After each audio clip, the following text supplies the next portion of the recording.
So I want to be talking more about OCD because I realized I've been talking so much about anxiety, anxiety disorders, the panic disorders, eating disorders, generalized anxiety disorders, social anxiety, health anxiety, I've talked about depression, but I've not talked in depth about OCD. And most people who have struggled with anxiety, most people who are struggling with anxiety have struggled with some level of OCD. I struggled so much with OCD, and when I went to the hospital, I was diagnosed with OCD as one of my major, struggles.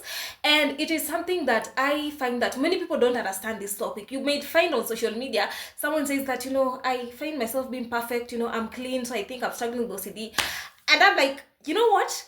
If you had been struggling with OCD, you wouldn't even talk about it, because people who are struggling with OCD don't even want anyone to know that they are struggling with OCD. It's a real illness. It's not about being perfect. It's not about clean. Okay, also those are part of it, but it's a real illness. It's a real struggle. It's debilitating that if you had real OCD, you won't even just talk about it openly. Because when I was struggling, I was not talking about how I was feeling. I was not talking about the anxiety that I was struggling with, because of course mental health, when you talk about how you're feeling mentally, it's let's not pretend. It's more of, people will stigmatize you, you have a problem.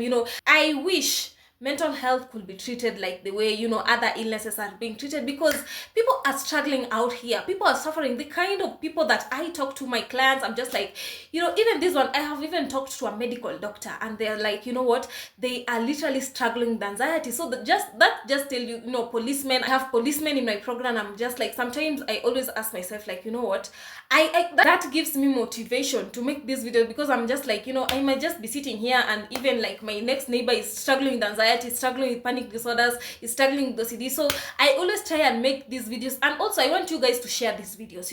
If you find that a video relates with you so much, if you find that this is something that someone can get educated with, can you please kindly share these videos? Because me, the kind of people who join my program, I'm just like, what, so even this one is struggling, like policemen, medical doctors, and you don't judge, because anxiety is anxiety. So back to what we were talking about. I was talking about OCD. OCD in full means obsessive compulsive disorder, and it can be about sexual OCD, it can be harm OCD, it can be relationship OCD, it can be checking OCD, it can literally be about anything. And anyone who is struggling with anxiety has struggled with some level of OCD. Even seeking reassurance is some type of OCD, because OCD is anything you do to try and feel relief from anxiety, anything you do to try and alleviate anxiety, anything you do to try and avoid anxiety.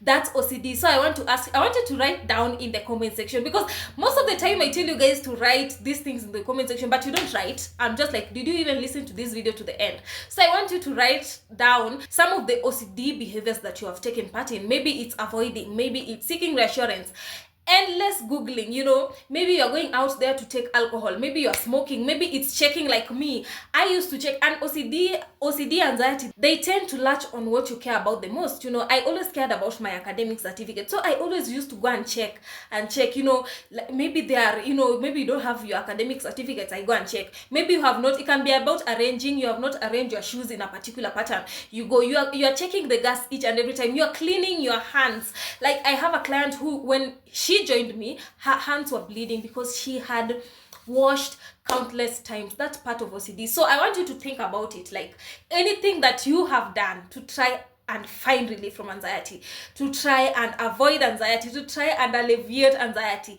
that's a form of OCD. Some people struggle with relationship OCD. You are always thinking your partner is cheating. Some people struggle with harm OCD. They always think that they are going to lose control, and they are going to harm others, they are going to harm themselves. Some people struggle with religious OCD. I struggle with religious OCD when back then I used to pray compulsively, or maybe I think, okay, I play some scenarios in my head, then it tells me, okay, maybe you said something sinful, maybe you didn't do this particular thing to please God, then I start praying compulsively. So all those are part of OCD. So anything that you have done repetitively to try and alleviate anxiety, that's a form of OCD. And it always comes with painful emotions, it always comes with thoughts, it always comes with urges. Maybe a thought comes that you are supposed to check on the gas, and because if you have the knowledge, if you have educated yourself enough about what anxiety is, that this is OCD, this is a form of OCD, and I'm not gonna take part in the action, because you taking part in the action, that action can be called compulsion, or if you're doing it repetitively, it is called a ritual. So when you know that this action that I'm doing is what is fueling the OCD cycle, when you have learned about anxiety, when you have learned about OCD, because OCD is an offset of anxiety. So when you have learned about it, then you will know that this is anxiety, this is OCD, and if I take part in this action, it is what is gonna refuel the OCD cycle, guys. Saliva is drying in my mouth because I'm trying to make you understand what is OCD. So the moment you're gonna have this thought, and it's gonna stick, it's gonna be obsessive. You're trying to live your life, but this is the thought that you're gonna have in your head. So if you know about anxiety, you know that this OCD comes with thoughts, it comes with urges, it comes with feelings, and the moment you try to not do that urge, you're gonna experience painful feelings, you're gonna experience painful emotions. But that is how, if you want to get to long-term recovery, you don't take part in the compulsions. Compulsions are what drives the OCD cycle. If you learn to stop it at the compulsions, if you learn to stop it at not seeking reassurance, at not googling, at not going out to smoke, not going out to take alcohol, because you're trying to, even doom scrolling on social media to try and forget about how you feel, to try and find relief, is a form of OCD. So if you have learned about OCD, you know these things. So if you learn on how to stop it at the compulsions, on how to not take action with the compulsions, then you are going to literally overcome OCD. You can recover from OCD if you learn how OCD works, and if you learn the forms of OCD and where to stop it.